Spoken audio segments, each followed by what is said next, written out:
Hey there, I just wanted to take a quick video to show you guys a quick review of the California Sluice Box Bucket Sluice Concentrator here in action. I'm living in Calgary, Alberta, Canada. It's a little ways up north. You can see here I've got some buckets of concentrates that my buddy and I grabbed when we were up on the North Saskatchewan River this past fall. It is now May of 2012, but it was last fall we went for a long weekend. And with his new G1 high banker, which you can see in action in my other videos on my channel here. But I just wanted to show you this thing in action. So you can see here I've got some fine supercons, I've got some coarse supercons there, and then I've got some coarse and fine process cons there as well. So I just wanted to show you exactly what I've got going here. Now this isn't a real fair test, not that I've rigged it to show any more gold or try and make it better than it is, but actually to show if anything what it'll do, because all of these cons that I'm running here, whether they're super fine or they're fine cons, I've already run through this Bucket Sluice Concentrator. Now I did it over winter in the basement, so it was a little dark, flow rates I had a little high. I wasn't really, I just wanted to get a run through so I could get some flour gold in the vial. For those of you who don't know, who aren't from up here, the North Saskatchewan River has very, very fine flour gold. There's no nuggets of any sort. A lot of it is very fine flour gold, all the way to 400 mesh and beyond, which you can't start to see with the naked eye. But we've also got some 50, 100, 200, everything in between on the flour gold side. I was able to pick up one or a couple flakes we were that weekend with a set of small tweezers, but that was the biggest little flakes we got. So I just wanted to show you this thing in action for those of you who are wondering what it's like. First of all, you can see I've got it just onto the tap hose here outside. Nothing fancy. Now I have added a couple of my own modifications. They do sell this on their website. It's a plastic one, but I bought a metal one because they were out of stock.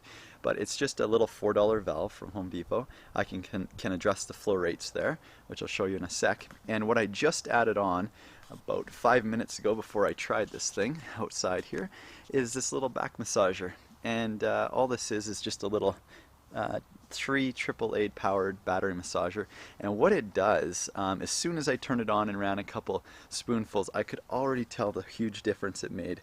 Oh, look at that. That's actually kind of funny. I've ran 2 scoops here of processed cons that I already ran that potentially already had the gold taken out, but like I say, I was doing a lot of messing around with flow rates and not really caring. I just wanted to get it run through once.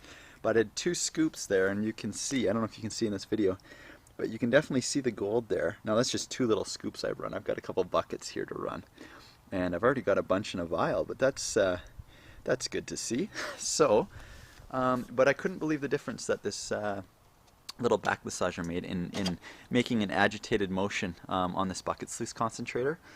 It was a very nice addition for $8 from Princess Auto. So I'm just going to show you it in action here and let you see how it works. So generally what I would do is just crank this on full, but what I'm going to do instead is I'll show you what happens when I use the valve. You can see it's running great here, but you can see the bit of a V here. That's what you want for the optimal setup. Now I can adjust that with the water flow rate, how long that V is and how deep the water is, but I'm processing very fine flour gold here, so I don't want too high of flow rates. I'd rather take my time and do it. So you can see here, just for the valve for example, that I'll just slowly turn it off, but you can see how the water starts to slow down, but it's actually pressurizing it because of the way this valve works. So I can keep adjusting it all the way to off, and then I can slowly turn it back on depending how much water flow I want. So it's a nice addition until you get to about that halfway point there where it starts to have a lot of pressure. Then you're better off to almost have it on full and have it lower at the tap, or else have it almost closed and have it a lot higher flow rate at the tap. So anyways, what I'll do here is just turn this back massager on. I don't know if you can see it in the video here, but it is agitating this thing. Not a lot, because this is a fairly lightweight setup. And I'll just take a scoop here. I know there's a lot of videos online of this thing in action, so I don't need to do a lot of demo, but I promise I haven't rigged it all or somehow added gold into this. Like I say, if anything, this is a very bad test to be doing a review on, because I'm using stuff that I've already processed. But I'm just going to show you what it does here. So, like I say, because it's flour gold, I'm just adding it very slowly because I've got very slow flow rates turned on right now. I might actually turn them up here a little bit. They are a little bit too low for the video, but that's okay.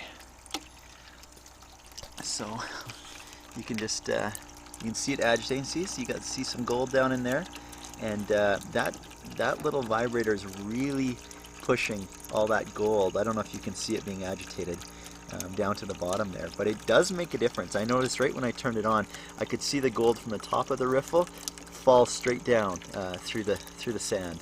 So it's not a necessity, but it is a nice $8 addition, and I'm sure that people from California Sluice Box have already tried things like this. I'm not sure, but I'm sure there's a lot of creative people out there. So I just wanted to show you my idea for trying to agitate it, because it makes a bit of a panning motion by doing that. And you can see as we get further down here, I actually don't see any gold down here, but I'll have to wait for the riffles to clean out a little bit. I do have the flow rates a little bit low, but yeah, you can see the gold in there. So that's good to see that there's actually some gold in my cons here. I'm excited to run these buckets. I might have a lot more gold here than I realized. So yeah, that's my setup of the California Sluice Box bucket concentrator. Great $20 purchase or $30 purchase, whatever it was. I bought it last year, I can't remember. And I just wanted to give you guys a quick review, completely unedited and and unrigged view of what I'm doing here. And like I say, this is probably the worst test you'll find online for its actual performance, because I'm running stuff that's already processed, already had most of the gold taken out, and has very, very fine flour gold in it. So to see that it's pulling out that fine flour gold is very good to see. So hope you enjoyed it, and wish you guys the best in your prospecting. Thanks for watching.